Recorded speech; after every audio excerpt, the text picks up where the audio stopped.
নাজমুল হোসেন শান্তকে অধিনায়ক করে ভারতের বিপক্ষে শক্তিশালী স্কোয়াড ঘোষণা করল বাংলাদেশ ক্রিকেট বোর্ড বিসিবি। প্রায় 14 মাস পর দলে ফিরেছেন বাংলাদেশের অলরাউন্ডার মেহেদী হাসান মিরাজ। সাকিব আল হাসানের শূন্যতা পূরণের জন্যই মেহেদী হাসানকে দলে ফিরিয়েছেন নির্বাচকরা এবং প্রথমবারের মতো দলে ফিরেছেন বাঁহাতি ব্যাটসম্যান পারভেজ হাসান ইমন এবং প্রথমবারের মতো দলে ডাক পেয়েছেন বাঁহাতি স্পিনার রাকিবুল ইসলাম। আর দল থেকে ছিটকে গেলেন বাংলাদেশের অভিজ্ঞ লেফট হ্যান্ডেড ব্যাটসম্যান সৌম্য সরকার। চলুন এক নজরে দেখে নেওয়া যাক ভারতের বিপক্ষে ঘোষিত বাংলাদেশের 15 সদস্য টি-20 স্কোয়াডটি। বরাবরের মতোই ওপেনারে থাকছেন wicket keeper batsman Liton Kumar Das এবং লিটন কুমার দাসের সঙ্গী হিসাবে থাকছেন বাংলাদেশের তরুণ ক্রিকেটার তানজিদ হাসান তামিম। তাদের সাথে দীর্ঘদিন পর দলের জুটি বাঁধবেন দীর্ঘদিন পর দলে ডাক পাওয়া পারভেজ হোসেন ইমন। এই ইমনকে আমরা সবাই চিনি।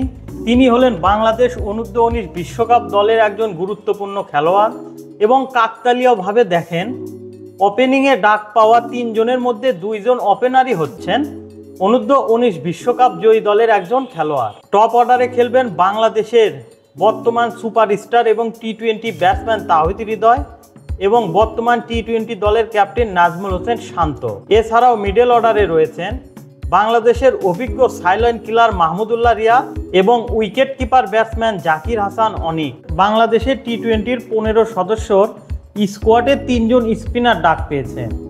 1 নম্বর হলেন মেহেদী হাসান মিরাজ, 2 নম্বর হলেন শেখ মেহেদী হাসান এবং 3 নম্বর স্পিনার হলেন তরুণ লেগ স্পিনার রিশাদ হোসেন। প্রতিপক্ষ ব্যাটসম্যানদের ঘায়েল করার জন্যই 4 জন ফাস্ট বোলারকে রাখা হয়েছেন এই স্কোয়াডটিতে।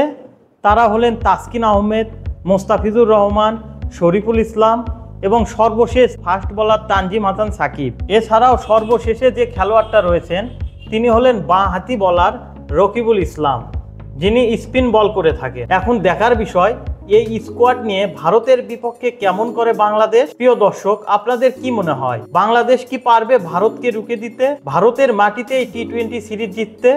অবশ্যই আপনার মূল্যবান মতামতটি আমাদের কমেন্ট বক্সে জানিয়ে দিন। আর আপনারা আমাদের চ্যানেলে নতুন হয়ে থাকলে অবশ্যই আমাদের নিউজ এক্সট্রা বিডি ইউটিউব চ্যানেলটি সাবস্ক্রাইব করুন। এতক্ষণ আমাদের পাশে থাকার জন্য আপনাদের জানাই আন্তরিক ধন্যবাদ।